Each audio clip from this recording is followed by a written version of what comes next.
Mesdames et messieurs, s'il vous plaît, nous allons attaquer la dernière table ronde de la journée. Je vous prie de bien vouloir regagner vos chaises.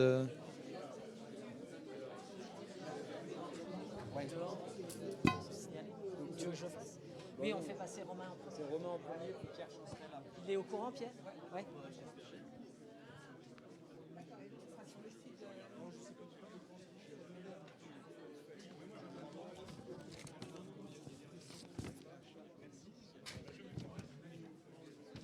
Je te ferai signe à 2 minutes avant la fin.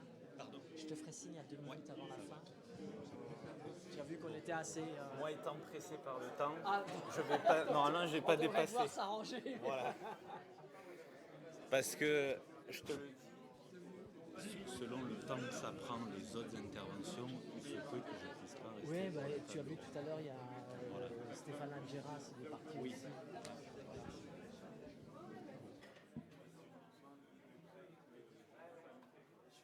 Tu me fais signe quand tu pars, comme ça je t'excuserai aussi.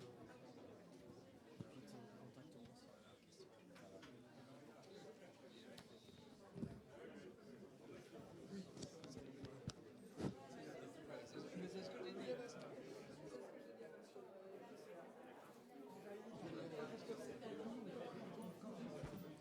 Comment ça marche? Ah si, ça marche. Voilà, si vous voulez bien, on va reprendre.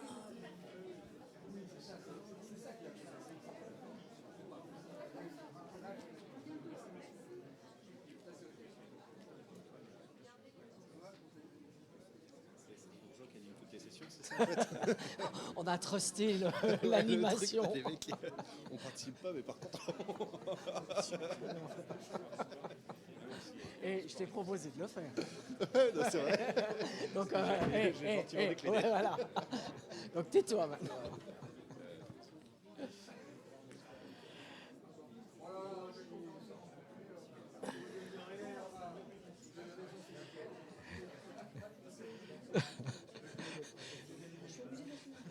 Là. Bon, s'il vous plaît. Donc, le temps que vous installiez les uns et les autres, on se presse un peu sur le temps pour pouvoir rattraper le retard qu'on a eu et puis laisser les deux dernières interventions, assez de temps à ces deux dernières interventions.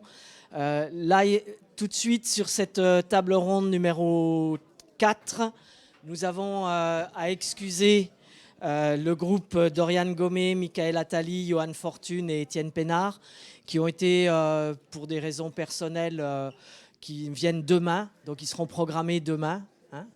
Là, ici, nous avons 4 interventions. On va commencer par Romain Gardy, et non pas Romain Gary, qui est de l'Université d'Avignon. Et donc, l'idée de cette table ronde, c'est d'inverser un peu la focale par rapport à ce qu'on a entendu jusqu'à présent. On a beaucoup évoqué les fédérations. Et les fédérations, c'est aussi un regroupement de clubs. Et la question, c'est de savoir, en partant du bas, en mettant la focale sur les petits, et puis en essayant de voir comment, justement, ces clubs locaux gardent leurs archives et puis transmettent une histoire qui fait fédération, finalement. Et donc, on va essentiellement entendre parler de football et de rugby dans ces interventions, en commençant donc par Romain Gardy sur les archives du football vauclusien, avec des échelles qui passeront du département au très local, au club, mais qui racontent aussi l'histoire de ces fédérations et de la manière dont elles se sont constituées. Donc voilà, 15 minutes, je serai obligé d'être gardien du temps pour que les choses se passent. Vous m'en excuserez. Merci Denis pour cette présentation. Donc effectivement, je viens en contrepoint un petit peu de ce que l'on a entendu ce matin, en particulier de Paul Dietschi et Olivier Chauveau, et notamment Paul Dietschi qui s'est dit, on va dire, historien du football mondial. Moi, je vais être là plutôt en tant qu'historien du football local, plutôt que mondial. Et vous présenter les archives en fait que j'utilise pour écrire l'histoire du football vauclusien dans le cadre de ma thèse, thèse d'histoire contemporaine où je traite de l'histoire sociale et culturelle du football en Vaucluse de la fin du 19e siècle jusqu'au début des années 80. Donc c'est une large période historique, mais il se passe beaucoup de choses en Vaucluse durant ce temps-là, et l'intérêt de cette histoire-là, c'est de voir un petit peu comment se diffuse une pratique sportive à l'échelle donc locale, et dans un territoire particulièrement marqué par l'activité agricole. Je vais y revenir dans ma présentation, puisqu'une des particularités du football vauclusien, c'est qu'il a été particulièrement marqué par les paysans en tant que pratiquants et en tant que dirigeants. Et à l'heure actuelle, dans l'historiographie du sport, et en particulier dans l'historiographie du football, c'est pas ce qui émerge le plus. Donc on va voir le trait original des archives que je traite, et je vais essayer d'être le plus précis possible, tout en étant le plus synthétique possible, parce qu'il y aurait beaucoup de choses à dire, et le temps des 15 minutes est compté. Donc tout d'abord, pour introduire très rapidement le sujet, le territoire vauclusien, il est, on va dire, un territoire original, mais sur le plan de la pratique du football, il est, on va dire, organisé par actuellement le district Grand Vaucluse, qui a la délégation de la Fédération française de football, et qui possède à l'heure actuelle 20 000 licenciés. Alors ces 20 000 licenciés, il faudrait les mettre en parallèle avec un peu plus de 2 millions de licenciés de la Fédération française de football, donc en gros 1%. Mais ce qui est intéressant, c'est que les 20 000 licenciés sont licenciés dans un département qui n'est pas extrêmement important du point de vue de sa démographie, c'est-à-dire il y a un peu plus de 500 000 habitants. Et ce qui est intéressant, c'est de le comparer notamment au département voisin des Bouches-du-Rhône, avec Marseille, la grande ville, qui est vue comme une ville de football avant tout, historiquement, avec l'Olympique de Marseille et d'autres clubs. Et donc le district, on va dire, qui recoupe le département des Bouches-du-Rhône, qui est le district de Provence, possède 40 000 licenciés pour un département qui a 2 millions d'habitants. Donc, si on parlait de qu'est-ce que c'est qu'une terre de football, effectivement, ça serait compliqué de faire le parallèle avec le nombre de licenciés en rapport au nombre d'habitants, parce que si on parle à n'importe qui que ce soit, le Vaucluse ne va pas forcément parler à grand monde sur le plan du football, tandis que les Bouches-du-Rhône et Marseille, oui. Donc l'intérêt de mon travail de recherche, c'est d'essayer de comprendre un petit peu qui pratique, à quel moment on a commencé à pratiquer le football, et ensuite, on va dire tout ce qu'il y a en termes d'environnement, c'est-à-dire les sociabilités qui se sont développées à travers la pratique du football, les sociabilités, le public, le jeu, et d'essayer de comprendre un petit peu comment tout ça a évolué dans le temps. Donc pour écrire cette histoire, il faut faire appel à des archives.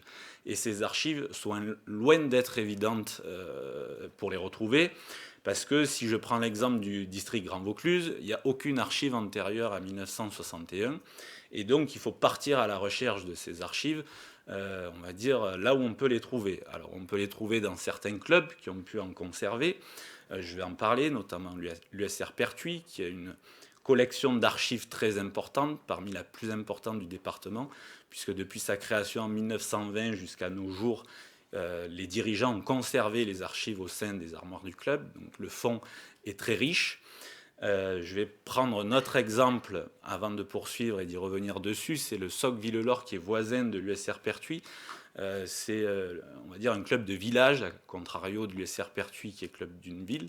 Le SOC Villelor a des archives de conserver par la famille qui a fondé le club, et on va dire par l'intermédiaire d'un réseau d'interconnaissances, je suis parvenu à avoir ce fonds d'archives qui était au fond d'une remise d'une ferme agricole du descendant du fondateur, et avec lesquels j'ai pu avoir accès à des informations très riches, notamment des listes de membres du club, de listes de licenciés, les compositions des équipes, en gros de la fin des années 40 jusqu'à la fin des années 80, ce qui est, on va dire, en termes de volume, parce que c'était rangé dans des caisses, je précise, de melons, où Villelor était réputé pendant longtemps pour la production de melons, et il y avait à peu près une quinzaine de caisses remplies de petits cahiers, de diverses photos, de divers documents, et que, on va dire, j'ai eu tout plaisir à analyser numérisé pour l'étude, on va dire, de l'histoire vauclusien, l'histoire du football vauclusien. Alors, je vais essayer d'aller le plus vite possible sur quelques traits, parce qu'au tout départ, il a fallu revenir sur comment tout ça a démarré. C'est-à-dire le football en Vaucluse, ça date de quand, ça arrive quand, et qui c'est qui pratique en premier. Donc là, pour, on va dire, retracer cette histoire-là, c'est par les archives de presse qu'il a fallu passer, et notamment par le vélo, qui a pu me renseigner précisément sur la première association qui s'est affiliée à l'USFSA en 1898 et qui est l'association sportive du lycée d'Avignon. Donc cette association sportive, on va dire des membres du lycée, des lycéens, emmenés par Paul Poliot, qui est le petit-fils, je précise, de Clovis Hugues, qui est un personnage connu dans le sud de la France et même nationalement, et qui amène en fait cette pratique parce qu'il a passé quelques années à Paris, et c'est à Paris qu'il a appris à pratiquer le foot et qu'il veut à nouveau le pratiquer lorsque sa famille, son père et sa mère, le placent chez son grand-père, on va dire temporairement, mais surtout au lycée, et dans lequel il va diffuser la pratique. On va dire, ce que j'ai pu découvrir et qui est très intéressant, c'est que des membres de cette association sportive ont participé à la première institutionnalisation du sport en Provence par la création du comité du littoral. Avec, vous l'avez dans la deuxième capture de cet article de journal, avec les principaux dirigeants des 3 clubs de football marseillais qui pratiquaient le football à cette époque-là. Donc il y a 4 clubs qui participent à la fondation de ce comité du littoral, et ces 4 clubs qui pratiquent le football. Avignon, je dis très vite un petit mot sur ces Avignonnais. Une fois leur baccalauréat en poche, ces Avignonnais quittent Avignon et principalement aussi la région. Et ce qui va ne pas permettre de faire perdurer la pratique, puisque les quelques années suivantes, dans les mêmes on va dire, documents, c'est-à-dire sur la presse sportive, on s'aperçoit que cette association pratique le rugby. Et le Vaucluse va devenir une terre de rugby avant tout. C'est-à-dire, entre 1900 et, on va dire, 1930, pour faire large, la pratique du rugby va énormément dominer, on va dire, la pratique des sports collectifs, parce qu'évidemment, il y a d'autres sports, le vélo est très pratiqué, mais en termes de sport collectif, le rugby va largement dominer. Et le football va être un petit peu soit très confidentiel, soit il va falloir attendre on va dire, une période qui va être celle de la Première Guerre mondiale, où on peut avoir accès à certaines archives de clubs.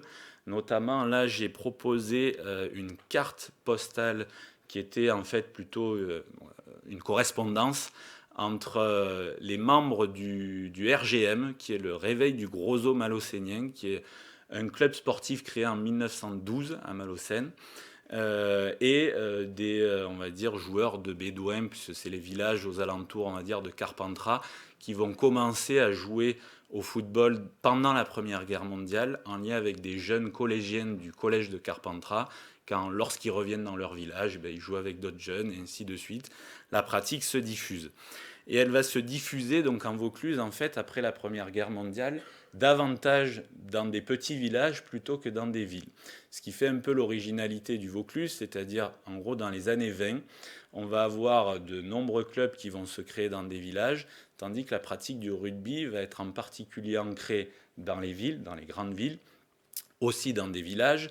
Et il va y avoir un petit peu un découpage du territoire dans l'entre-deux-guerres avec, on va dire, un certain rugby urbain et un football rural, bien qu'on trouve des clubs aussi dans les villes, mais dans les toutes petites villes.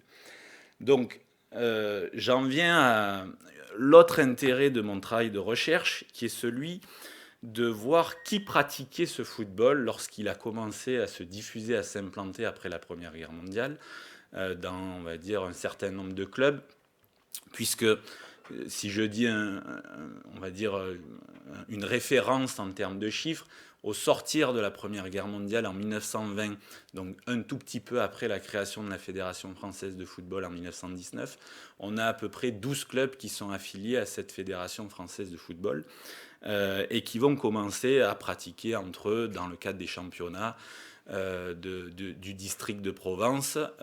Et donc, si on fait 20 ans plus tard, il y a à peu près 70 clubs qui pratiquent. Donc, on a une multiplication du nombre de clubs et on a une multiplication du nombre de licenciés. Et pour essayer de comprendre au tout départ, lorsque les clubs ont été créés, ils ont déposé des déclarations d'association et ces déclarations d'association sont consultables aux archives lorsqu'elles sont conservées.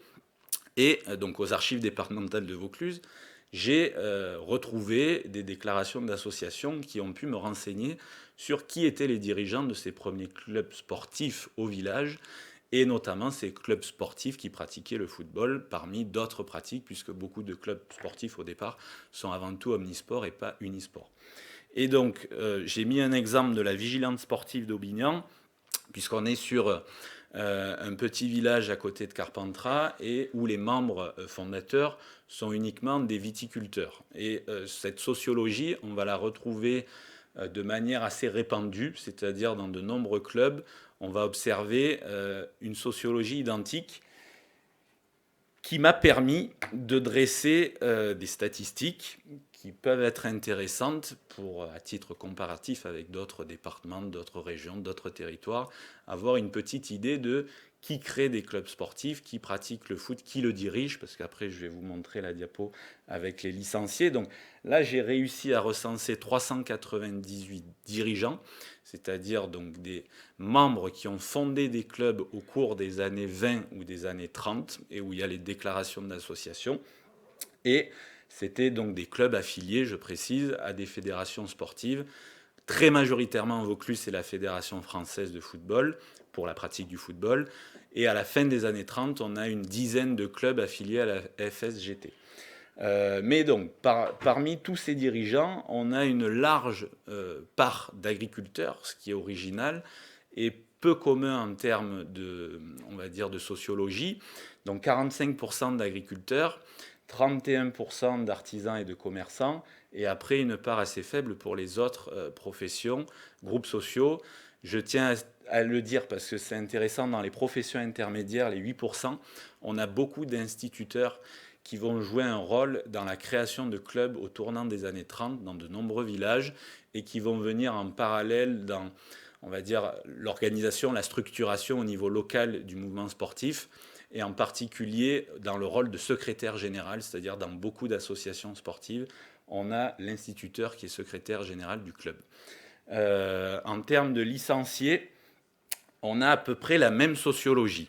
La seule chose qui diverge, alors je précise que là c'est un peu plus de joueurs qui ont été recensés, sur d'autres archives, je précise, parce que donc c'est pas sur les déclarations d'association qu'on a les joueurs, mais là il a fallu faire appel d'une part à la presse, avec les comptes rendus de matchs qui sont nombreux dans la Gazette sportive, qui est l'hebdomadaire sportif du département entre 1927 et 1959, et d'autre part les photographies, les listes qui ont pu être conservées dans certains clubs, donc on va dire rassembler le tout, et ensuite faire le lien avec les listes de recensement pour avoir les professions. Donc c'est un travail assez fastidieux, mais qui, une fois réalisé, donne un aperçu assez intéressant également de la sociologie du football vauclusien, parce qu'on a à peu près le même pourcentage d'agriculteurs que pour les dirigeants, à peu près le même pourcentage d'artisans et de commerçants, mais par contre beaucoup plus d'ouvriers en termes de licenciés qu'en termes de dirigeants dans les différents clubs. Donc c'est la principale, on va dire, chose à noter, cette différence sur le plan des ouvriers qu'on va retrouver beaucoup dans les années 1930 dans les centres urbains, mais pas que, puisqu'il y a des villages industriels. Si je prends l'exemple de Malocène que j'ai cité précédemment, c'était un village industriel avec des papeteries qui étaient très réputées et qui avait une concentration ouvrière importante.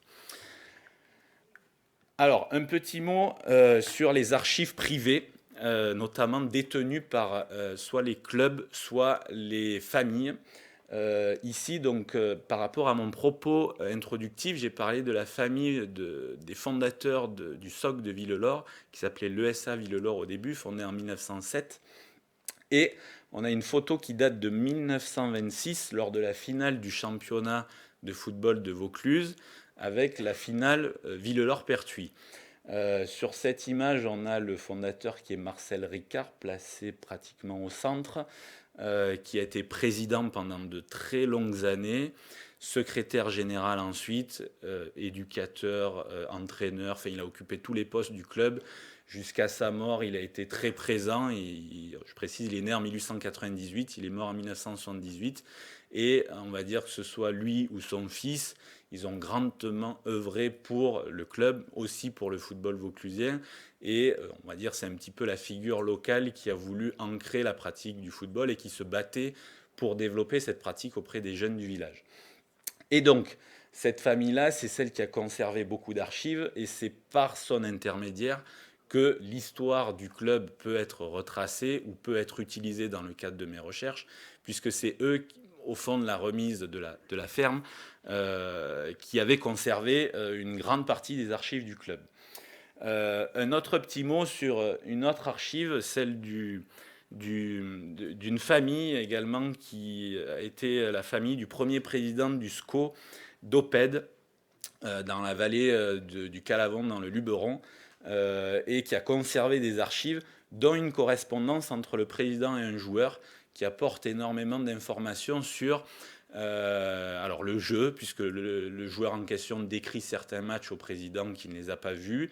Donc il y a des informations qui sont données sur le jeu, mais il y a des informations très intéressantes sur, on va dire, l'indemnisation. C'est-à-dire on est en 1931, là, on est dans un village qui a 600 habitants, et où ce village, dès les premières années, en fait, cherche des joueurs d'un meilleur niveau que ce qu'il y a au sein du village. Et Vincent Diago est viticulteur à Cavaillon, à peu près à une quinzaine de kilomètres d'Oppède. Et ce jeune garçon qui a 18 ans, là, il écrit au président pour dire qu'on lui a fait payer le taxi pour aller au match et qu'il avait convenu que, en gros, c'était au club de payer ce taxi-là et que lui, dans les autres clubs qu'il avait fait auparavant, on lui payait le taxi et qu'il ne voulait pas le payer. Et qu'en gros, si on ne lui payait pas, il irait dans un autre club.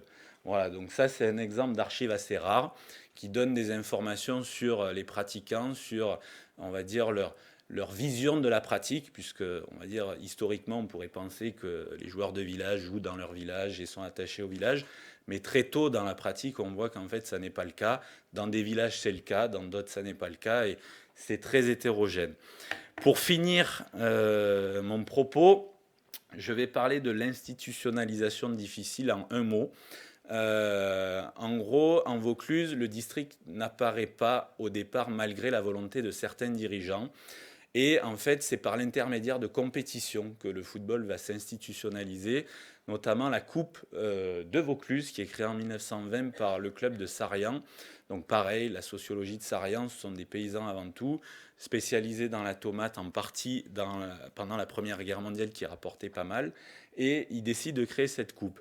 Et ensuite, certains dirigeants vont vouloir batailler pour créer un sous-district. Ils ne vont pas y parvenir. Le Vaucluse est très divisé, les clubs sont très divisés.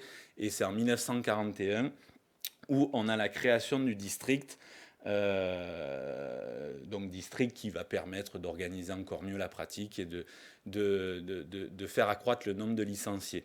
Je veux juste finir par dire un petit mot sur ce que j'ai dit tout à l'heure, le fonds d'archives de l'USR Pertuis, qui a permis de rédiger un livre pour son centenaire. Donc ce fonds d'archives est considérable, comme je l'ai dit, il est très riche, divers, varié, mais il permet de voir un petit peu ce que pouvait être le football par le bas, avec les dirigeants, qui ils étaient, quelle était leur profession, puisqu'on a les listes là des membres de Pertuis, je précise, pour à partir des années 1940 jusqu'à la fin des années 80 sur des archives manuscrites. Les licenciés aussi, pareil, avec les compositions comme à Villelor.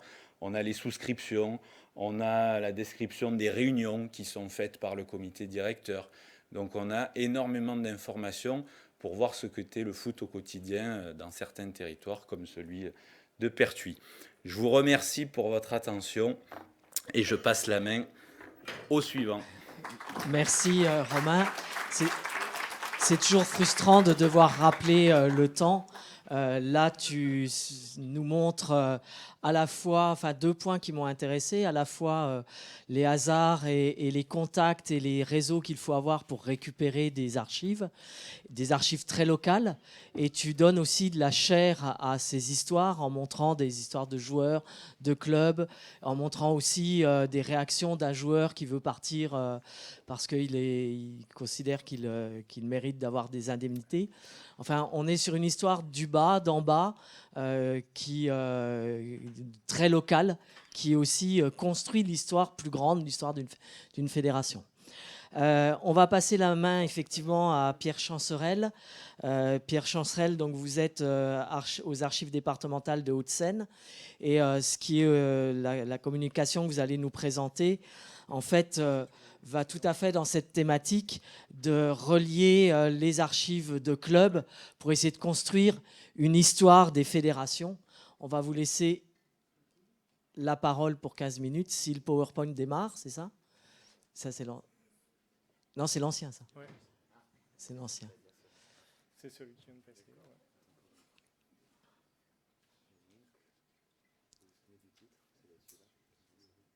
Ouais, c'est ça.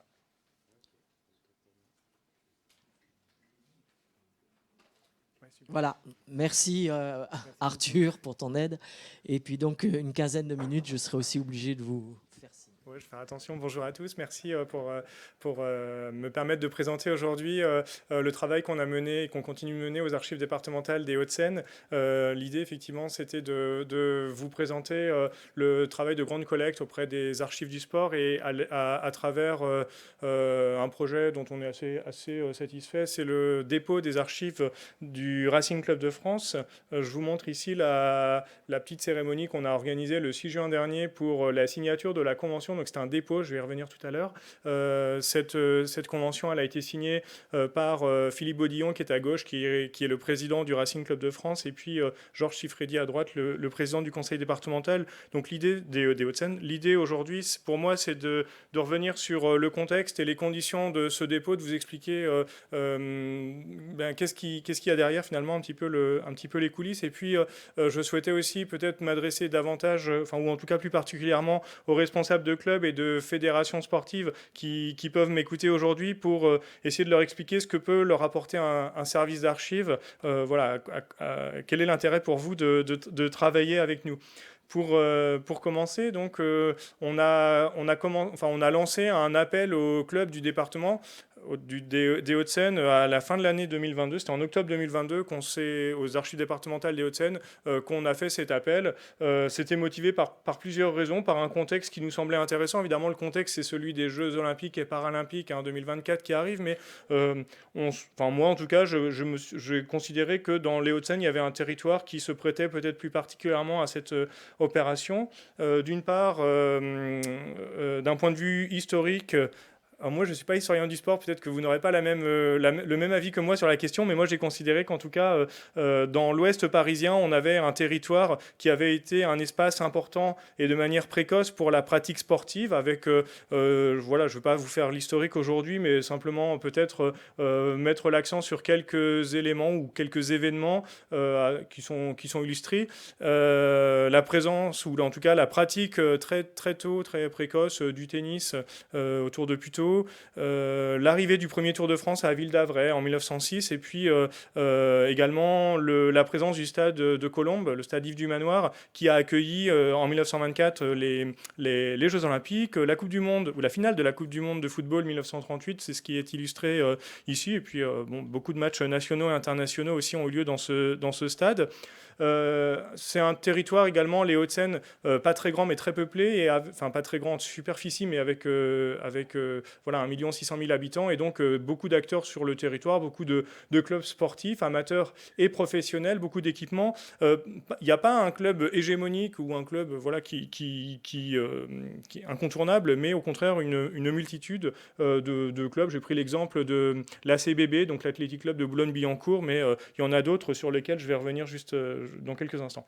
Ça m'a semblé intéressant, puisqu'au-delà de ce paysage historique et institutionnel, Moi, je travaille dans une collectivité, le département des Hauts-de-Seine, qui s'est engagé, en particulier dans cette mandature, de manière importante dans la promotion du sport, à travers un pôle jeunesse et sport qui lui est dédié, à travers et donc qui met en œuvre différentes actions. Ça passe d'abord par le soutien à 7 clubs de haut niveau. Ils sont en bas à droite, mais ils ne sont pas tous représentés. J'ai pris l'exemple, mais j'aurais pu en prendre d'autres, des Metropolitans, donc le club de basket là, de Nanterre, qui est connu, puisque vous savez, c'était le club dans lequel jouait Wembayama jusqu'à récemment. C'est le club athlétique de Montrouge aussi, qui est champion de France de hockey sur gazon l'année dernière. Et puis, c'est aussi le Racing 92. Donc, vous voyez, les clubs partenaires ont le numéro du département 92 qui leur sont accolés. Donc, un soutien au club de haut niveau, le Racing 92, qui est une émanation du Racing Club de France, même s'il a pris son autonomie. Un département qui exploite aussi en régie plusieurs équipements sportifs, vous les avez en haut, et voilà, je retiens en particulier le stade départemental Yves du Manoir, puisque ce stade a été acheté par le département en 2001, et il a été acheté au Racing Club de France. Donc il y a une filiation par rapport à ce que je vais dire aussi plus tard. Et puis un club engagé aussi sur le soutien des événements sportifs de haut niveau, c'est le cas des Jeux Olympiques, c'est le cas aussi du cyclisme, avec un partenariat avec Amaury Sport Organisation, qui passe par un soutien à la course Paris-Nice ou encore au Tour de France. Peut-être que vous le savez, le département des Hauts-de-Seine soutient le classement de la meilleure équipe au Tour de France depuis cette année, et puis également l'année dernière.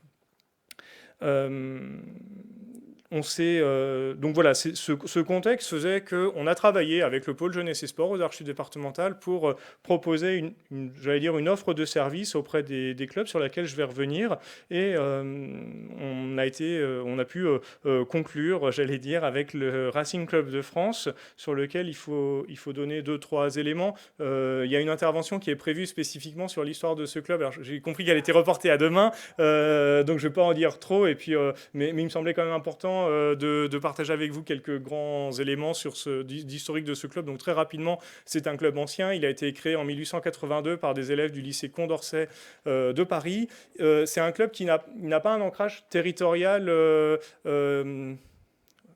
j'allais dire, qui va de soi, évident. Il est basé dans l'ouest parisien, donc vous voyez, l'installation historique, c'est celle de la Croix-Catlan, dans le bois de Boulogne. Donc là, on est dans le territoire de Paris. Le stade de Colombes a été acheté en 1922. Là, on est dans le territoire des Hauts-de-Seine, et puis c'est également, le club exploite également le golfe de la Boulie, dont il est propriétaire depuis 1952. On est dans les Yvelines, c'est à côté de Versailles. Au passage, puisqu'on est aujourd'hui dans une journée qui traite de l'histoire des fédérations, c'est un des clubs fondateurs de l'USFSA dont on a déjà parlé. Je ne vais pas développer cet aspect, mais ça me semblait important de le rappeler tout de même. Et puis c'est un club dont le palmarès est important, pour ne pas dire exceptionnel. Voilà, simplement quelques éléments qui me semblaient importants pour savoir un petit peu de quoi on parle. Quand on a pris contact avec le président du club, M. Bodillon, donc on s'est orienté vers un dépôt des archives. Je vais expliquer ce que ça veut dire. Et puis, on a préparé cette convention dont je vous ai montré la signature, et l'idée c'était de faire en sorte que cette convention elle fasse transparaître un partenariat donnant-donnant, pour pas dire gagnant-gagnant, que chacun puisse y trouver son compte. Donc ça me semblait important de passer aussi un petit peu de temps à vous expliquer qu'est-ce qu'on a fait à travers cette convention. Tout d'abord, c'est une convention de dépôt. Le dépôt est prévu pour au moins 10 ans, et puis c'est renouvelable, mais ça veut dire que pendant cette durée-là, les archives restent aux archives départementales des Hauts-de-France, mais le club reste propriétaire de ces archives. À l'issue de cette période de 10 ans, il peut faire le choix de reprendre ces archives, ou au contraire de continuer à nous faire confiance. Vous allez voir que j'envisage un peu les archives départementales comme un prestataire. Alors je ne sais pas si c'est le bon terme, et si c'est la bonne relation, mais moi c'est un petit peu ce que je voulais aussi vendre entre guillemets à ce club. Le point important, et ça fait écho à ce qui a été dit un petit peu plus tôt, c'est que les archives départementales, elles sécurisent les archives. Jusqu'ici, ces archives historiques qui remontent aux années 1880, elles étaient conservées dans un local du golfe de la Boulie, pas forcément très bien sécurisé, pas forcément non plus complètement à l'abri des sinistres qui pouvaient arriver. Donc l'idée, c'était vraiment de faire en sorte que ces archives, elles puissent être conservées en lieu sûr, qu'elles puissent être conservées en lieu sûr et qu'elles puissent être traitées de manière professionnelle avec voilà, dans le respect des normes métiers que nous, on suit aux archives départementales. Ces normes, elles concernent le classement des archives et on a un inventaire qui a été publié fin septembre. Donc vous voyez, quelques mois après la signature de la convention de dépôt qui était le 6 juin, on a essayé de faire vraiment les choses le plus vite possible. Donc un fonds qui a été classé et décrit avec un instrument de recherche publié, un fonds qui a été reconditionné aussi, donc on a du matériel spécifique que les archivistes connaissent bien, je pense les historiens qui consultent aussi. Voilà, l'idée c'était de faire en sorte de conserver ce fonds dans des bonnes conditions. Et puis je précise qu'on a fait aussi le choix d'assurer toutes ces tâches de manière gratuite, d'assurer aussi le déménagement de manière gratuite avec des moyens mis en place par le département. Donc ce que je veux dire, c'est que voilà, pour le club, c'était une opération sur laquelle il y avait zéro frais. Pour moi, c'était important aussi de le garantir. Comme vous voyez, c'est le troisième point. Les archives départementales assurent la communication au lecteur. L'idée, c'est vraiment qu'on puisse communiquer le plus facilement ces documents en salle de lecture. Donc, il faut tout de même venir à Nanterre, mais c'est peut-être plus facile de venir à Nanterre en salle de lecture plutôt que de prendre rendez-vous avec le club pour aller sur le golfe de la Boulie. On respecte les préconisations du Code du patrimoine en la matière, en particulier celles qui sont fixées par l'article L213.2 du Code du patrimoine qui précise que les archives qui mettent en jeu la vie privée des personnes ne sont pas librement communicables avant un délai de 50 ans. C'est le cas ici dans les archives de ce club. On a notamment les annuaires du club jusqu'au début des années 2000. Donc, si quelqu'un veut consulter ces documents, il faudra passer par une autorisation qui sera demandée au club. L'idée, c'était voilà, de protéger ce qu'il y a à protéger. Mais toutes les archives du début du XXe siècle sont évidemment librement communicables. L'idée, c'était aussi qu'à travers ce dépôt, le département puisse y trouver son compte et en particulier qu'on puisse avoir l'opportunité de valoriser ces archives pour des opérations qui sont gratuites, mais généralement les opérations des archives départementales sont gratuites. En revanche, le club donne son autorisation pour les prêts qui seraient faits à d'autres institutions. Donc il y a quand même un contrôle du club sur ce qu'on peut faire et ne pas faire avec les archives qu'il nous a remises. Pour le club, ce dépôt il permet aussi d'exploiter les archives à des fins administratives. Moi, ça m'est arrivé là depuis quelques mois d'avoir des demandes qui émanent du président du club lui-même qui a besoin d'avoir des renseignements. Ça a été dit aussi, j'ai entendu ça à propos de certaines fédérations. Donc nous, c'est la même chose.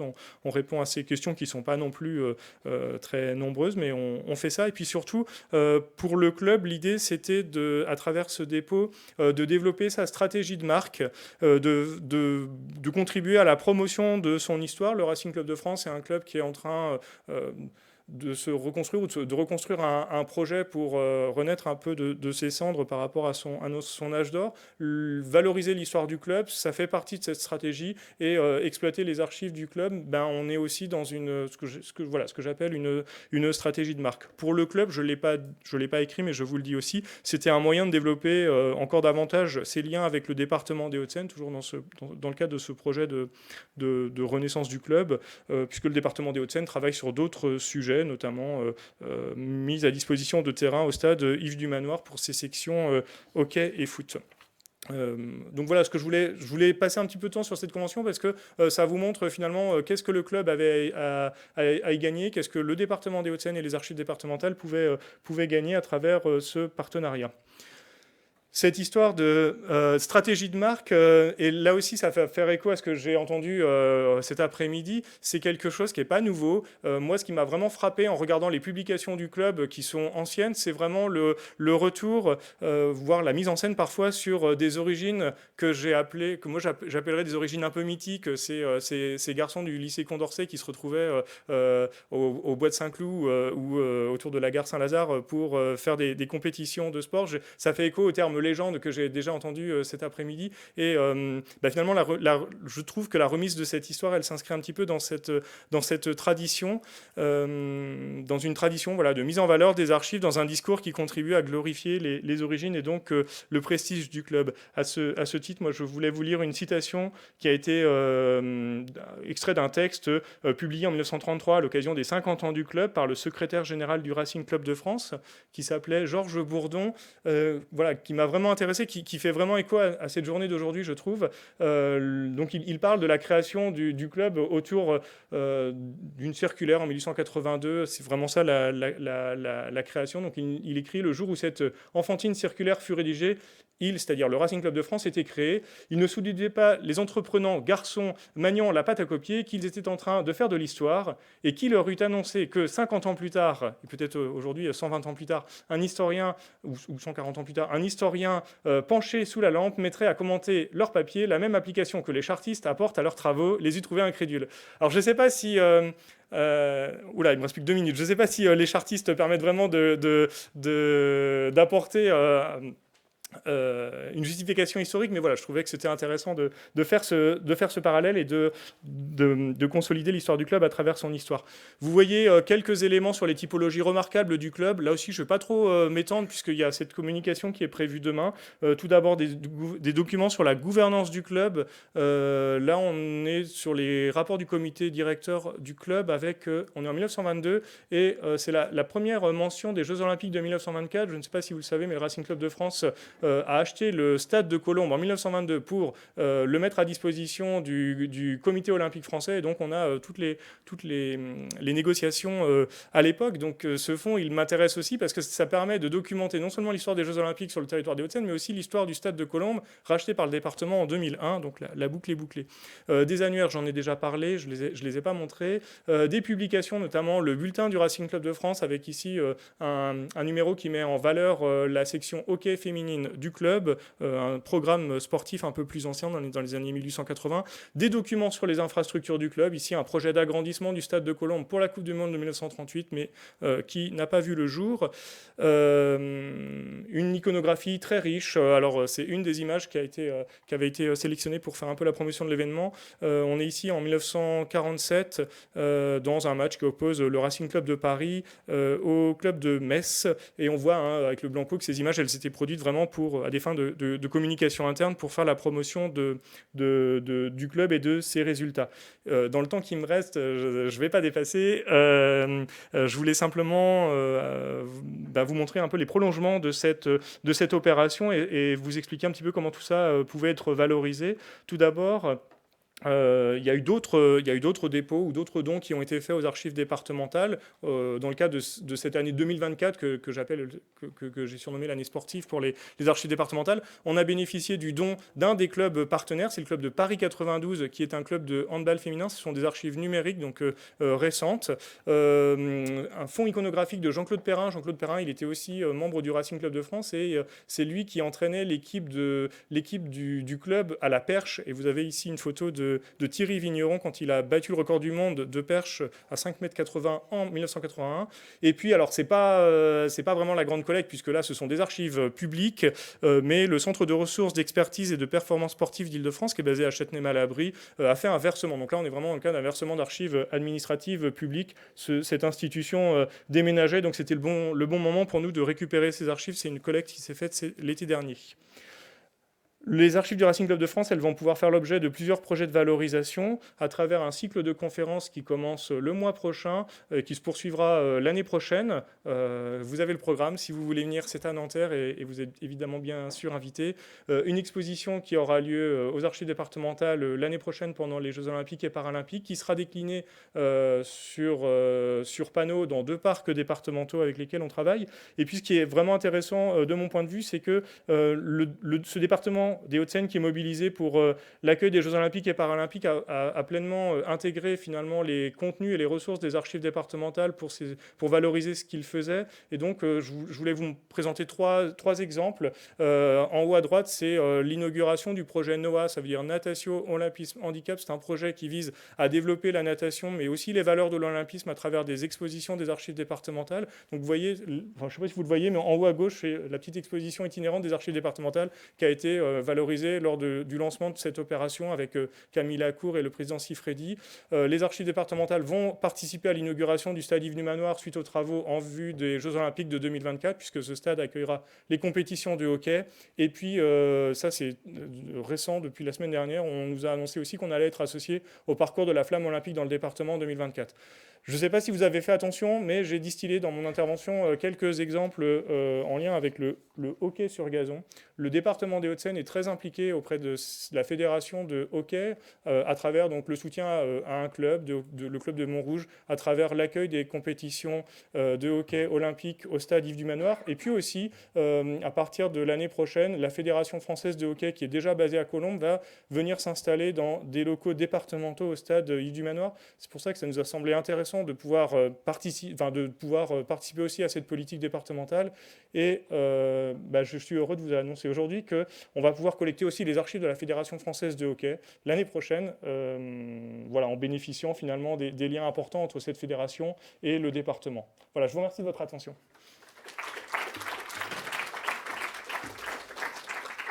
Merci bien pour votre intervention qui est très intéressante à partir. Enfin, il y a deux choses riches dans votre intervention. C'est à la fois de montrer sur un territoire le foisonnement d'activités qui existent. Et vous avez insisté sur le hockey. C'est vrai que vous avez montré plusieurs iconographies sur le hockey qui sont intéressantes. Et puis d'avoir mis la focale sur un club et surtout les rapports entre un département, un service départemental et ce club où chacun a à s'enrichir, certes, à donner des archives. Ça a été dit à plusieurs reprises, mais aussi à avoir un retour sur ce dépôt d'archives. Et c'est ça qui est important et c'est ça qui est riche, parce que je crois que les clubs ne parviennent à déposer que s'ils sentent, à la fois qu'ils se sentent en confiance, mais aussi s'ils sentent qu'ils ont quelque chose, marque ou pas marque, enfin je ne sais pas comment on appelle ça, l'historien est plus embêté avec ce terme un peu marketing, mais peu importe, avoir quelque chose en retour du dépôt. Et c'est ça qui est très intéressant dans votre présentation. Alors on va donner peut-être la parole maintenant à l'intervenante suivante.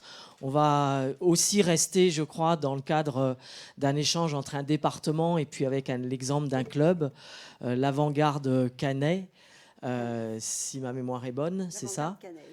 Canaise, pardon. Oui, avant-garde. Avant. Oui, voilà. Mais bon, je suis sur le modèle de l'avant-garde du Rhin. Et donc, on retourne aussi sur un club d'obédience catholique. Oui. Voilà. Au départ, voilà. à l'origine. Donc, je vous laisse la parole aussi pour une quinzaine de minutes. Merci. Alors, je ne vais pas revenir sur tout ce qu'a présenté mon collègue sur les projets de grande collecte aux archives départementales. Mais peut-être faire un focus qui rejoindra aussi la présentation sur la Fédération des patronages de France sur un des clubs qu'on a collecté, dont on a collecté les archives à cette occasion, l'Avant-Garde Canaise, dont cette photo évidemment assez remarquable a été utilisée, réintégrée dans la collection sur le sport des microfolies qui est présentée en ce moment. A servi aussi a été un des supports pour la grande collecte des archives de France. Parce qu'évidemment, c'est une très belle photo et en fait, le fond est à l'avenant. Et donc, je vais vous en parler rapidement. Voilà, je passe, parce qu'il faut que je surveille un peu le temps, je passe rapidement sur le contexte que vous connaissez tous. Voilà, que vous connaissez tous. Évidemment, sur l'intérêt de l'histoire des jeux, de l'histoire du sport, pour le Calvados aussi, qui est labellisé Terre de Jeux 2024, qui reçoit la flamme olympique, la flamme paralympique, et donc qui souhaite s'intégrer dans l'opération d'Olympiade culturelle, dans laquelle nous nous sommes insérés très précocement, puisque notre exposition sur le sujet date de 2022, et donc la collecte qu'on a menée sur le sport s'est fait vraiment en amont donc des JO à partir de 2022. Exactement comme l'expliquait mon confrère, en lien avec le service des sports du département et donc bien sûr en lien avec les différents clubs soutenus par le département. Donc je ne reviens pas sur la liste importante de manifestations labellisées Olympiade culturelle que nous avons menées autour de l'exposition. Il y avait une petite brochure gratuite que je vous montre ici et qui, ma foi, nous sommes assez fiers. Voilà, la petite carte postale qui va avec. Et une soirée spécifique aussi le 8 mars autour du sport et de l'accès des femmes au sport. Et donc sur la collecte plus particulièrement, donc une collecte d'abord visant particulièrement les clubs, puis s'élargissant aux particuliers. Donc avec un petit flyer, toute une communication qui va avec pour effectivement donner envie, expliquer la démarche et susciter l'intérêt. Au total, les résultats sont tout à fait remarquables, notamment d'un point de vue qualitatif. Alors, ces grandes collectes, il faut le contextualiser. Ce n'est pas la première fois que les Archives de France et les Archives départementales lancent des grandes collectes. La première date de 2015 et autour de la Grande Guerre. Et avec des thématiques variées, certaines ont eu plus de succès que d'autres. Celle sur la Grande Guerre avait eu énormément de succès en quantité et en qualité. D'autres ont été plus compliquées. En fait, les retours n'étaient pas évidents parce que les gens ne savent pas forcément exactement ce qui nous intéresse, ce qu'ils peuvent donner. C'est plus ou moins facile à expliquer. Cette collecte du sport, autour du sport, se singularise par l'intérêt des fonds collectés d'un point de vue qualitatif, et mon confrère, la présentation de mon confrère l'illustre également, parce qu'évidemment elle rencontre toute cette problématique des archives des clubs, pas toujours en déshérence, mais en tout cas méconnues, mal exploitées et parfois très anciennes. Donc là, il y a vraiment un intérêt, et pour ce qui nous concerne, 6 clubs ont déposé ou donné parfois leurs archives. Donc vous voyez évidemment sur cette liste 2 clubs particulièrement importants, l'Avant-Garde Caennaise et la SPTT, qui en plus sont très complémentaires, puisque c'est pas du tout la même histoire, c'est pas du tout les mêmes bornes chronologiques, c'est pas exactement le même contexte. Il y a un contexte effectivement de patronage et religieux et un contexte complètement laïque et années 70. Donc on est sur une histoire complètement différente. Ce qui est bien aussi, c'est que ça ne recouvre pas tout le département, mais vous voyez, c'est pas seulement Caen, ce qui est toujours un petit peu la problématique parfois pour nous. Donc on a pu aussi classer et mettre en ligne soit les inventaires, soit les fonds, puisqu'effectivement, ayant commencé un peu avant, on a pu mettre en ligne relativement plus vite. Alors je ne vous mets pas, j'avais mis les liens sur notre site internet, mais je vous encourage à y aller. On a une rubrique spécifique sur les jeux où on peut retrouver donc l'ensemble de l'opération. Et donc effectivement, il y a beaucoup de photos. C'est quand même la particularité de cette grande collecte, qu'elle est très photographique. Mais vous voyez aussi qu'il y a des comptes rendus de réunions, des procès-verbaux d'assemblée générale, des publications, des affiches, les carnets d'agrément de préparation militaire par l'armée. Donc voilà, des fonds extrêmement riches et variés. Et donc sur cet ensemble, l'Avant-Garde caennaise se signale par l'intérêt et l'ancienneté. Donc c'est un club tout à fait intéressant. Alors bien sûr, je ne suis pas historienne du sport, j'ai pas votre regard, on va dire large, contextuel sur le sujet, mais enfin voilà. Et puis bon, en plus, je suis d'autant plus de parti pris que ma fille est gymnaste à l'Avant-Garde, et moi aussi, et moi en judo. Mais bon, c'est un club très important avec 1600 adhérents aujourd'hui, donc c'est pas rien. Et c'est un club qui a été fondé en 1903 par l'abbé Adam comme un patronage paroissial de la paroisse Saint-Sauveur de Caen. Donc on est vraiment sur une histoire du temps très long, depuis le patronage paroissial à un club totalement laïque aujourd'hui, de 1600 adhérents, donc un des plus importants de Caen. Et on retrouve tout ce qui a été présenté tout à l'heure sur la Fédération des patronages de France. Le terme d'éducation totale me paraît très justifié. C'est-à-dire que ce club vraiment est là. Enfin, dès le départ, les statuts indiquent, donc dès 1903, que l'objectif, c'est la formation morale, spirituelle, physique des jeunes. Donc autour de la gymnastique, mais essentiellement, qui est le cœur de l'activité, mais aussi l'athlétisme, le sport, et donc un concept global, porté donc par une équipe de religieux, par un patronage, et qui remporte beaucoup de succès, avec à la fois des enfants et des adultes. Et comme vous le voyez par cette photo et les photos suivantes, ce qui est absolument remarquable, c'est que le fond, alors je ne sais pas s'il est complet, mais en tout cas il est très intéressant, cohérent, et il remonte vraiment au début de la création du club, avec notamment toute une série d'albums photographiques, assez, de mon point de vue, enfin voilà, encore une fois, je ne suis pas historienne du sport, mais bon, quand même assez croquignolés.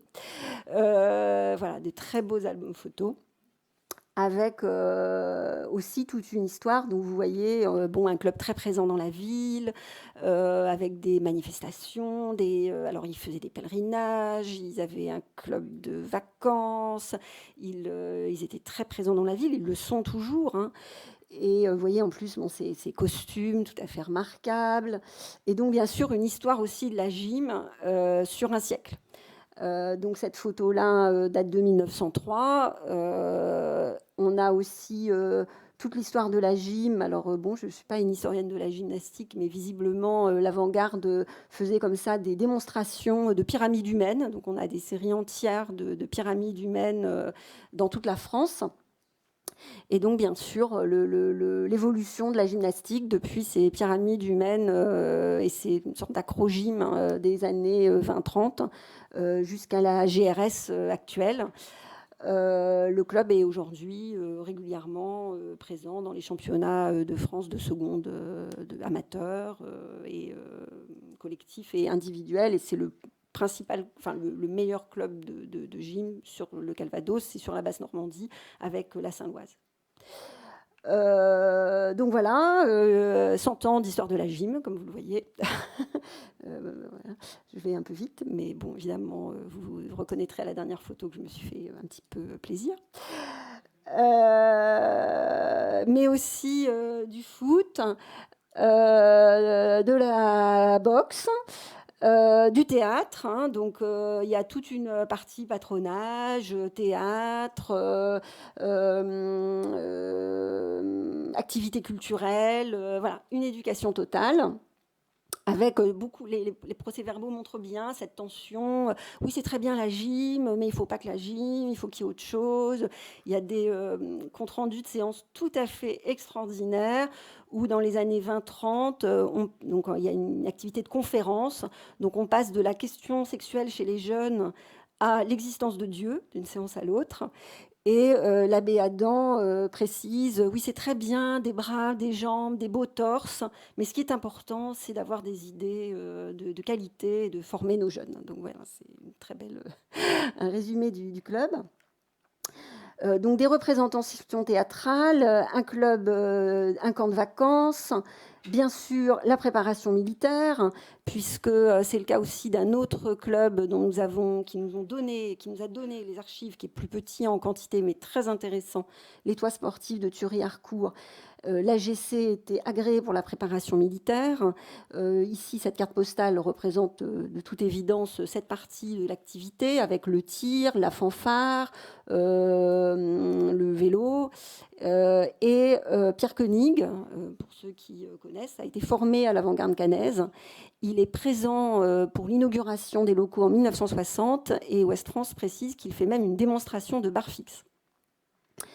Donc c'est un club qui a été très présent aussi sur ces sujets. 3 membres ont été résistants, 2 sont morts, dont un en déportation, Jean Letellier, lors des marches de la mort en 1945. Et bien sûr, la particularité aussi de ce club qui nous a beaucoup intéressés, c'est la présence assez précoce d'une section féminine, la Phalange Notre-Dame.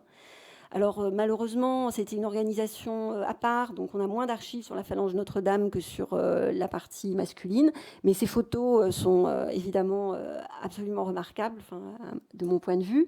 Et alors on ne sait pas exactement ce que les petites filles faisaient concrètement, ce qui leur était proposé comme activité, mais ces photos montrent clairement qu'on leur proposait des activités physiques, puisque si vous voyez, elles ont des chaussons qui sont soit des chaussons, qui, à mon sens, ressemblent pas mal à des chaussons de gym. Et de toute évidence, ce sont des tenues adaptées à l'activité physique. Donc c'est quand même assez remarquable. La Phalange Notre-Dame a été créée en 1921. Donc c'est quand même assez remarquable, je pense, à cet égard. Et dans les statuts du club, l'abbé Adam précise qu'il n'est pas nécessaire de changer les statuts du club, puisque les statuts du club s'adaptent aussi bien aux filles qu'aux garçons. Donc on peut penser qu'effectivement on leur proposait tout à fait des activités physiques également. La présence féminine est encore marquée et bien sûr se développe beaucoup après-guerre, puisque c'est un club axé sur la gym. Donc bien sûr, après-guerre, la gym se féminise particulièrement. Aujourd'hui, c'est le principal club pour la GRS sur la base Normandie. Et bien sûr aussi le volley, le basket, avec aujourd'hui une présence féminine assez importante sur ces manifestations. Le club est aussi illustre tout à fait la diversification des pratiques, le judo, le karaté, et un certain nombre d'activités de plus en plus variées à partir des années 70-80, même si la gym reste principale. Une identité très marquée avec cet extraordinaire livre d'or réalisé en 1992 pour l'inauguration des nouveaux locaux, donc qui retrace toute l'histoire du club. Et le club aujourd'hui, vous voyez, donc continue à perpétrer cette histoire, puisque ça, c'est les photos prises aujourd'hui dans le club avec la première pierre, qui était la première pierre utilisée en 1957 pour les locaux des années 60, et donc ils ont réintégré dans les locaux des années 90. Tout ça pour dire effectivement que sur ce club-là, spécifiquement, le souhait était de garder les archives, qui en plus n'étaient pas très volumineuses et pouvaient être conservées chez eux, et que compte tenu du fait que le fond était cohérent, pas trop volumineux, et finalement assez facile à numériser, puisque c'était des séries assez complètes, on a fait le choix d'accepter la numérisation et de laisser les originaux dans le club. Voilà, donc je passe vite sur ces sujets. Juste un petit mot sur d'autres types de collectes. La SPTT de Caen, là c'est un don des archives originales, beaucoup plus récent, à partir des années 70, mais avec un fond photo bien sûr intéressant, puis très complémentaire, hein, c'est pas du tout la même histoire. Voilà, les photos parlent d'elles-mêmes, je pense. L'Étoile sportive de Thury-Harcourt, j'en ai parlé également, qui est aussi un club très ancien et qui a donné ses archives. Il y avait peu de choses, mais des choses tout à fait intéressantes, dont cette photo de 1922. Et puis, alors je ne sais pas si vous connaissiez l'existence du motoball. Donc, je ne pense pas que ce soit une discipline olympique ni qu'il y ait une fédération. Mais le club de motoball de Houlgat existe. C'est très vieux. Ça date de 1934. Il est toujours en activité. Maintenant, ils électrifient leurs motos. Et donc, c'est le principal club de motoball. Mais en même temps, je ne sais pas, j'avoue, combien il y a de clubs de motoball en France. Voilà, donc j'en ai fini. La Société nautique de Caen et du Calvados, donc là je passe rapidement sur les photos, très belles photos bien sûr. Le Deauville Yacht Club, qui nous a également donné ses archives anciennes, déposé ses archives les plus anciennes, et voilà, un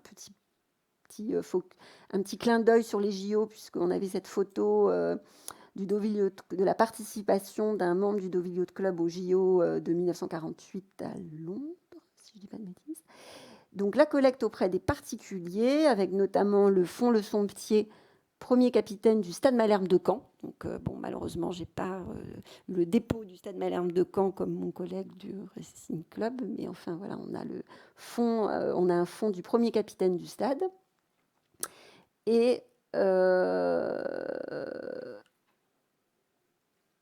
voilà, pour terminer sur l'avenir de cette année, notre objectif, ça va être de relier la flamme, les JO et bien sûr la commémoration du 80e anniversaire qui, je ne vous apprendrai rien, vous apprendrez pas que ça occupe pas mal les archives du Calvados. Et donc en clin d'œil, cette photo du match entre le club de Courseulles, donc sur la côte, hein, au niveau de Juno Beach, et le régiment anglais des Royal Engineers le 14 juillet 1944, qui donc fait partie des dons de particuliers à l'occasion de cette grande collecte. Voilà.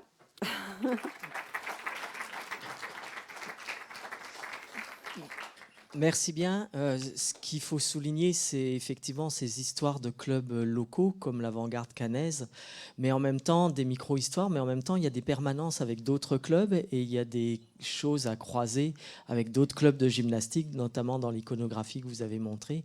On retrouve, on en parlait avec mon collègue sur l'Avant-Garde du Rhin, beaucoup de choses à peu près identiques. Et puis je souligne aussi, on en a peu parlé, mais effectivement ces dons de particuliers. Il y a une richesse chez les particuliers. Encore faut-il effectivement qu'ils aient conservé et pas jeté au fur et à mesure. Mais a priori, en Normandie, il y a quelques greniers qui enrichissent vos fonds. Et c'est super parce que ça complète effectivement ces histoires plus larges de fédération. Donc merci. Alors, dernière intervenante pour aujourd'hui. Pardon. Donc sur... là encore, un exemple particulier qui est le club de Laval, Lavallois.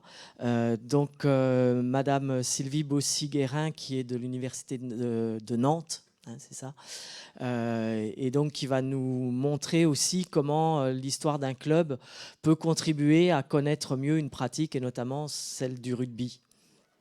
Merci. Alors merci. Moi, mes recherches se font dans le cadre d'une thèse d'histoire contemporaine. Je travaille sur l'influence britannique dans la pratique du rugby dans la France de l'Ouest entre 1872 et 1947. Et dans ce cadre, je me suis rendue aux archives départementales de Mayenne, qui possèdent un fonds privé très riche pour travailler sur l'histoire du rugby en France.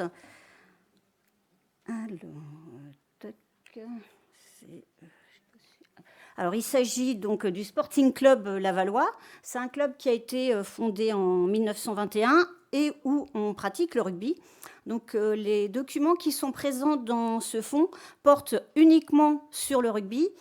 Et c'est la presse locale qui permet de savoir qu'une section boxe est également créée et que des compétitions d'athlétisme sont organisées.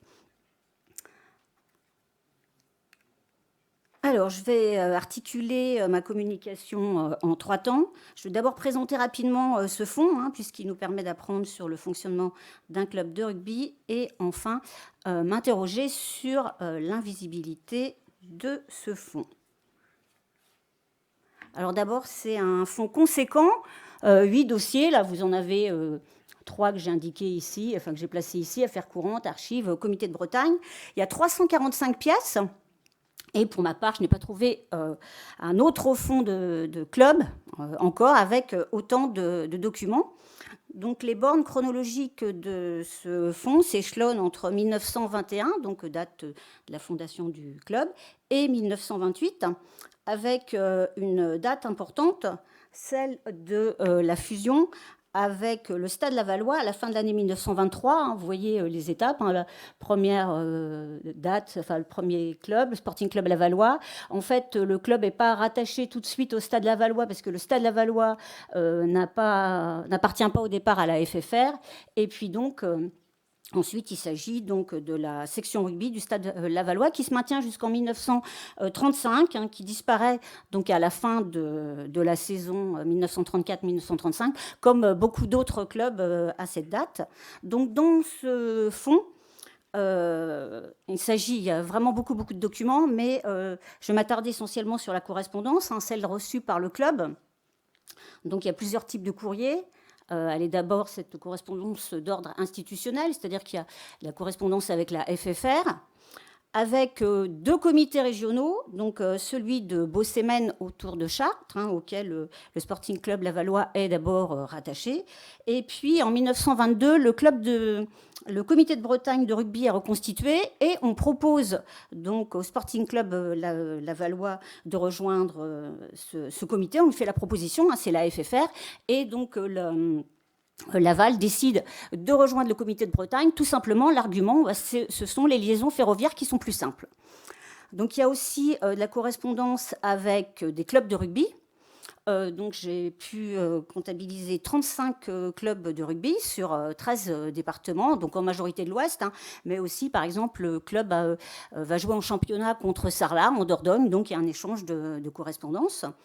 Il y a aussi des lettres de rugbymen, donc des lettres personnelles pour indiquer que on ne sera pas là parce qu'il y a une blessure, ou pour s'excuser pour le retard aux entraînements, ou pour confirmer la présence à un match. Et puis il y a la correspondance à caractère commercial, c'est-à-dire des propositions d'assurance, des propositions de magazines pour des abonnements, des magasins de sport qui offrent leurs services, et puis également des lettres de restaurateurs qui ont repéré que dans le championnat, le club allait se déplacer et qui propose ses services, et la même chose de la part d'hôtels. Alors cette correspondance, elle est celle de 2 secrétaires du club, que j'ai identifiés avec d'autres recherches.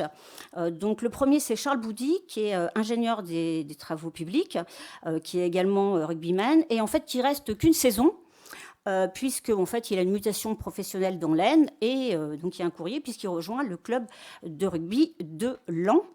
Et ensuite, le secrétaire suivant, c'est Émile Coué, qui est ingénieur des ponts et chaussées, qui est, comme Charles Boudy aussi, rugbyman, qui est aussi arbitre officiel. Donc le premier est originaire de Brive-la-Gaillarde, et le deuxième de Loire-Atlantique. Il a fait sa scolarité au collège de Saint-Nazaire. Et donc, moi, je ne suis pas surprise de le trouver à jouer au rugby, puisqu'il y a du rugby dans le collège de Saint-Nazaire dès la fin du 19e siècle. Et parmi les rugbymen de Laval, il y a 2 joueurs qui sont passés par le Sporting Club nazérien sans que je puisse savoir si il y a un lien. Alors, la particularité de la correspondance d'Émile Coué, c'est qu'il conserve ces brouillons de lettres, et là on a en quelque sorte une source qui fait du 2 en 1, puisqu'on a d'un côté au recto le calendrier de la saison de rugby 1924-1925, et puis au verso, eh bien, c'est un brouillon de lettres où il se met d'accord avec un club. Et la particularité donc d'Émile Coué, c'est dans son travail de secrétaire, la manière dont il traite le courrier pour toute la correspondance. Donc il indique à quelle date il a répondu, et il précise un certain nombre d'éléments de réponse. Donc là, par exemple, il marque qu'il va en causer à la commission. Et puis, ici, sur cette feuille, il s'autorise une petite annotation personnelle, parce qu'il s'appelle Émile Coué, et puis le secrétaire du Sporting Club nazérien s'appelle Coué, et donc il rajoute curieuse coïncidence. Donc la manière dont il a traité le courrier, c'est une façon aussi, ça a un intérêt pour ce travail. Alors, qu'est-ce que ce fonds d'archives permet d'apprendre de plus qu'on ne sache déjà sur un club de rugby, la participation à un championnat, des matchs, des victoires, des défaites, et que peut apporter à l'histoire du rugby la correspondance d'un club modeste, le Sporting Club Lavallois, donc au palmarès qui résume à être champion de Bretagne de 2e série, mais en même temps des petits clubs. Eh bien, ce n'est pas une situation isolée en France. On a parlé de grands clubs, mais il y a aussi beaucoup de petits clubs, et ce fonds en fait ne se réduit pas à la pratique du rugby à Laval. Donc l'étude de la correspondance du Sporting Club lavallois avec les autres acteurs du rugby permet donc en creux d'avoir des informations sur les relations entre clubs avec les comités régionaux et la FFR.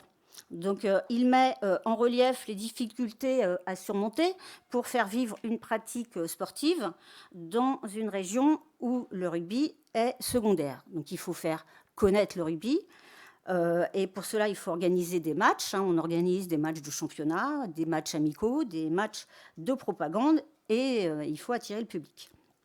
Donc la plupart des lettres concernent l'organisation de matchs, les dates, les horaires, et puis il y a souvent donc la présentation des équipes. Ici, bien, vous avez des informations sur l'équipe qui va venir, avec les joueurs qui seront présents, leur poste, leur palmarès sportifs. Parfois, on précise aussi quels étaient leur parcours sportif, dans quel club ils avaient joué auparavant. Et la question qui revient régulièrement, hein, en fait, c'est la question des indemnités réciproques. Donc là, il y a des matchs aller-retour qui vont avoir lieu à Caen, où on joue aussi au rugby. Et puis on se met d'accord, alors en général c'est toujours à peu près les mêmes sommes, entre 200 et 300 francs, et c'est vraiment des choses qui vont être négociées et qui vont être un peu plus longue. Alors, parfois, quand même, dans cette correspondance, on a quelques surprises. Par exemple, les Lavallois, lorsqu'ils vont à Trignac, en Loire-Atlantique, ils demandent s'ils peuvent aller visiter les forges. Et donc, c'est une demande qui est acceptée. Et donc, la rencontre sportive se double d'une facette culturelle. Et puis, on a beaucoup parlé de l'apport de la presse, mais des lettres. Aussi, après un match, hein, je vous remercie pour le bon accueil que nous avons eu à Laval, et tous nous garderons un bon souvenir du jeu correct et loyal de vos joueurs. Donc là, c'est vraiment le retour d'un club, ça va être son intérêt. Ce qu'on constate aussi, c'est la fragilité économique, hein, ce qui explique d'ailleurs la fusion avec le Stade Lavallois.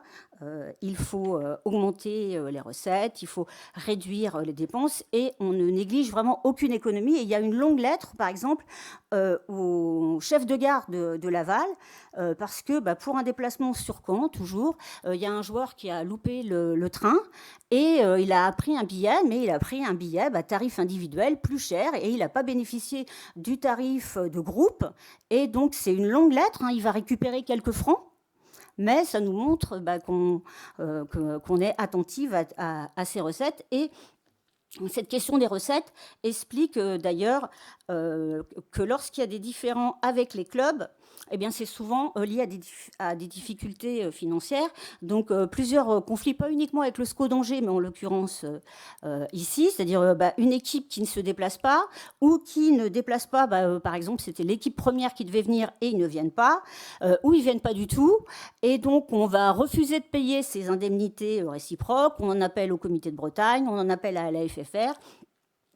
Donc, c'est vraiment quelque chose d'important, et il y a des longues lettres sur ça. Et puis, on apprend aussi qu'un petit club, c'est une aubaine économique.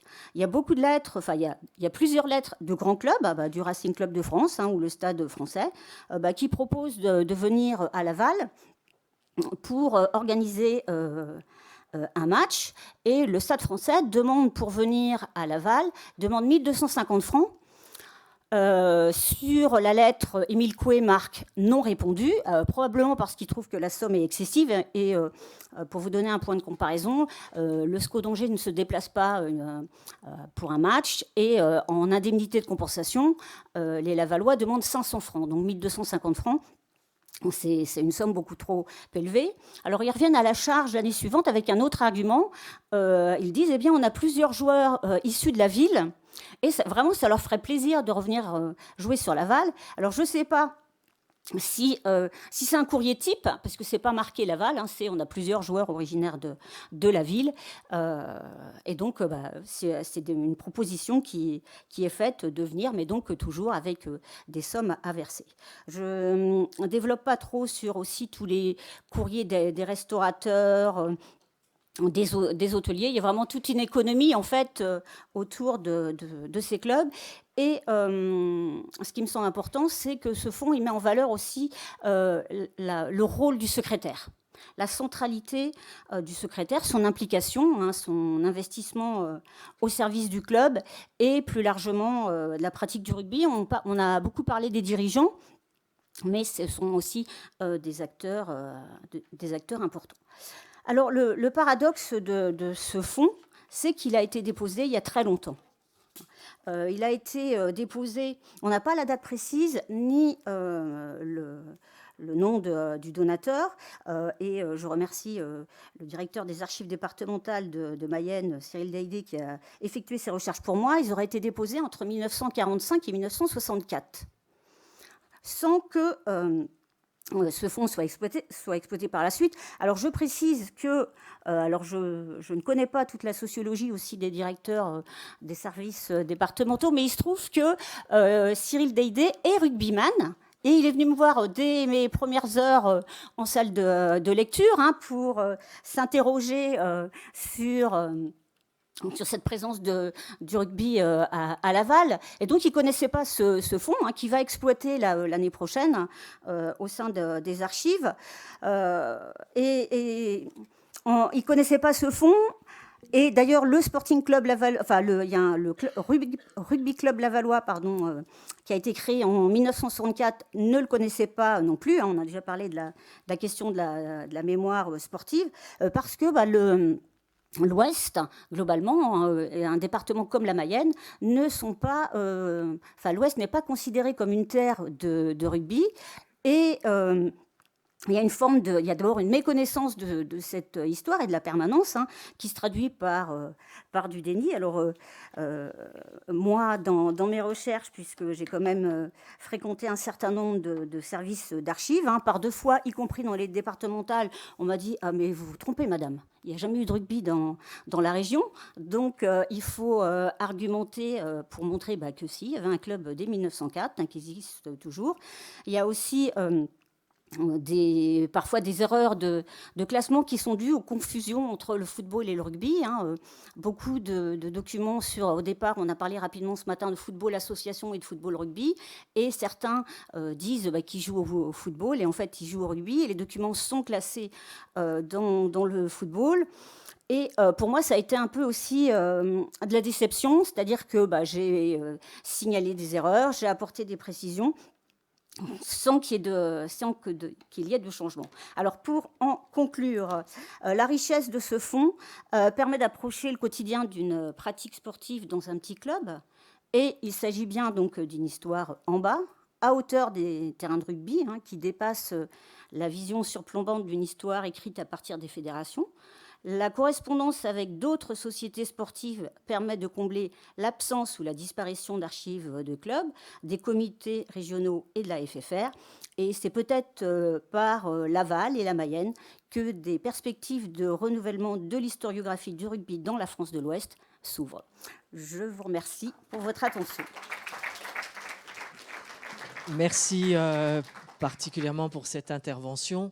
Alors, je ne sais pas si c'est un choix de votre part d'avoir axé sur la correspondance ou si c'était les archives qui étaient plus nourries sur la correspondance. D'accord. Mais ce qui est intéressant, c'est justement de voir l'action d'acteurs, leur parcours, leurs engagements à travers ces correspondances. Et on voit en fait par le détail la vie d'un club, l'intérieur, le micro d'un club, ses difficultés, ses différends.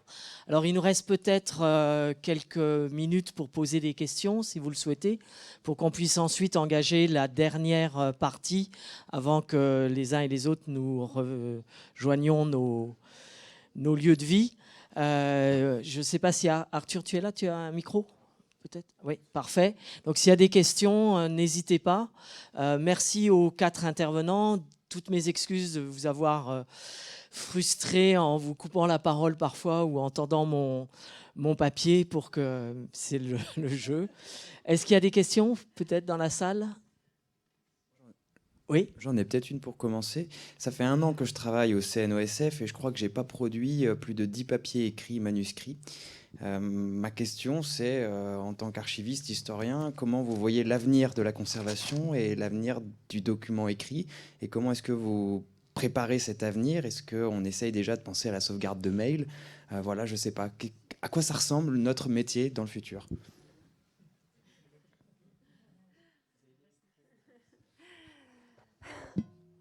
Pourtant, je suis sensible à la question, mais... C'est une vaste question. Il y aurait autant de réponses que d'archivistes, je pense.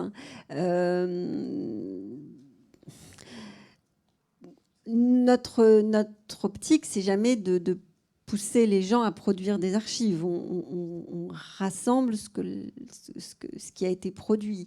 Donc, les archives, elles sont la révélation d'un type de production et d'une type d'activité. C'est sûr que, si je reprends l'exemple de l'avant-garde, on se pose toujours la question. Il y a entre ces albums photos anciens, peu nombreux malgré tout, et sur lequel chaque photo a un sens, et l'explosion de photos aujourd'hui dans l'histoire des clubs où on fait des photos pour chaque réunion, pour chaque gala, pour chaque moment. Est-ce que le statut de ces archives est le même et est-ce qu'on conserve les choses de la même manière? C'est une très vaste question. La sélection, elle est importante. On va pas, il faut à chaque fois créer un dialogue entre l'archiviste et le service producteur pour réussir à choisir ce qui a du sens à un moment donné. Donc ça peut être... Et il y aura des archives des clubs du XXIe siècle, comme il y en a eu pour le début du XIXe, mais effectivement, ce ne seront pas les mêmes. Voilà. Mais je ne suis pas sûre de répondre exactement à votre question, sinon pour dire qu'on a le même, alors je ne sais pas si tu veux compléter. Oui, je suis assez d'accord pour dire que chaque archiviste, je pense, a un peu sa vision des choses. Moi, j'insisterai peut-être sur les permanences en disant que si on veut avoir des archives qui soient exploitables à la fin par des chercheurs, des historiens ou des usagers, l'objectif, que ce soit papier ou électronique, c'est d'avoir des fonds qui soient correctement organisés, structurés. Enfin, il ne faut pas que ce soit le bazar et le vrac dans vos ordinateurs comme il ne fallait pas que ce soit le bazar dans les archives du secrétaire du rugby club de Laval, par exemple. Donc des choses bien structurées, bien nommées. Ce qui change peut-être, c'est effectivement, comme l'a dit ma collègue, une production beaucoup plus volumineuse. Aujourd'hui, c'est beaucoup plus facile de reproduire des images ou des documents de manière générale, et ça nous obligera peut-être à une sélection drastique. Après, les fondamentaux, ils restent les mêmes, et c'est aussi un outillage différent. Ça veut dire qu'il va falloir qu'on s'équipe de systèmes d'archivage électronique, et puis surtout qu'on arrive à faire rentrer ces fonds numériques à l'intérieur de ces infrastructures dédiées pour pouvoir les conserver sur le long terme. Mais oui, la question de l'archivage électronique, elle pourrait nécessiter 2 jours complémentaires de débat. C'est peut-être pas l'objectif ce soir. La définition même des archives évolue aussi, et la collègue du sport le montre bien. J'ai vu que un de nos collègues, je ne sais plus lequel, si c'est à Lyon, aux archives municipales de Lyon, vient de collecter le fonds d'un collectionneur privé de cartes, de photos, de dédicaces, choses qui ne nous serait pas venu à l'idée de collecter autrefois. Donc, je pense que la définition des archives et de ce qu'on collecte, elle va évoluer aussi, probablement. La question va peut-être plus loin, parce qu'aujourd'hui, on échange beaucoup par mail. Qu'est-ce qu'on va faire des mails ? Comment vous allez les récupérer, les collecter ? Mais je ne veux pas ouvrir ce grand débat parce qu'on a peu de temps. Et puis laisser peut-être la... C'est sûr qu'on les conservera dans la mesure où mais ça on ne conservait pas non plus les appels téléphoniques des gens. Enfin voilà, c'est tout un débat. Mais aujourd'hui, c'est un mode d'échange et de communication qui est beaucoup plus fort que ça ne l'a été. Et beaucoup de papiers, d'écrits, de correspondance, on le voit, mais la correspondance aujourd'hui, elle fonctionne par le mail. Peut-être une autre question ou une dernière intervention ? Oui, Lionel ?